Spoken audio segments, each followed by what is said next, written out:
quelle chance! Aujourd'hui, le guide du Froussard nous emmène en Haïti. Haïti, oui bien sûr, c'est une des plus belles îles des Caraïbes. Tu as raison, Fred. Haïti occupe la partie ouest de l'île d'Hispaniola. Et là, à l'est, c'est un autre pays, la République dominicaine. On pourrait faire un crochet par la plage pour se mettre en forme. Pas le temps. Priorité à notre enquête sur les zombies. Appelés aussi les morts vivants.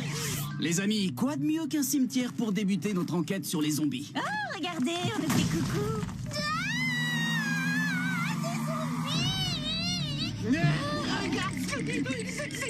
Coupez, la scène est fichue. Oh, on est en plein tournage d'un film. Et le réalisateur, mais c'est Romero Spielberg, le maître de... De l'horreur, oui, je sais, on me le dit souvent. Sans me vanter, je suis très célèbre. Je suis tellement fan de vous que je me suis procuré le même modèle de gilet à poche. Très élégant. Mais revenons à notre enquête. Dans les films, les zombies mordent les gens ou dévorent leur cerveau. Franchement, c'est pas sérieux. C'est drôle, on croirait que vous avez lu mon scénario original. Pas vraiment. En fait, les films de zombies utilisent toujours les mêmes ficelles. Depuis White Zombie en 1932, on en a tourné des centaines, mais aussi des clips et des séries. Mais pourquoi les zombies sont-ils toujours si méchants? La faute aux Américains qui ont occupé Haïti. Ils sont ensuite rentrés chez eux avec plein d'histoires qu'ils ont transformées en films d'horreur. Mais ici, personne n'a peur des zombies. Des zombies qui ne font pas peur, mais quelle horreur, ça marchera jamais. Bon, alors décidez-vous, ils font peur ou ils font pas peur? On aimerait bien savoir. Pour ça, allez voir un bokor. C'est comme ça qu'on appelle les sorciers vaudous. Ils savent tout sur les zombies.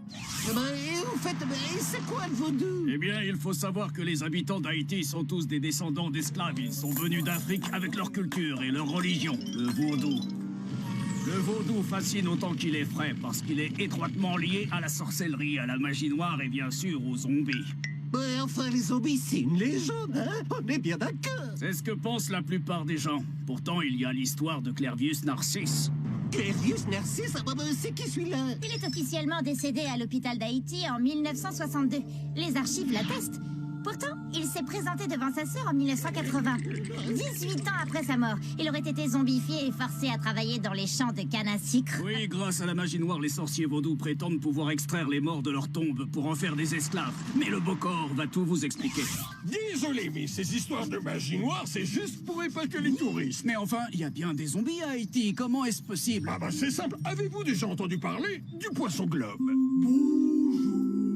Oui, c'est ce poisson qui enfle quand il se sent menacé. C'est surtout un poisson venimeux. Et en mélangeant son venin avec de la fleur d'abrisia, du crapaud séché et d'autres ingrédients secrets, on obtient un poison très puissant, la poudre à zombies. J'ai compris, c'est cette poudre empoisonnée qui permet de zombifier n'importe qui pour le manipuler. Suffisait d'y penser. Ah, elle est dangereuse, cette poudre à zombies. Faut pas mettre la recette entre toutes les mains. Si vous voulez, j'ai la liste de tous les ingrédients. On en reparlera après. Moi j'ai un doute. Je me demande si c'est bien légal de fabriquer cette mixture.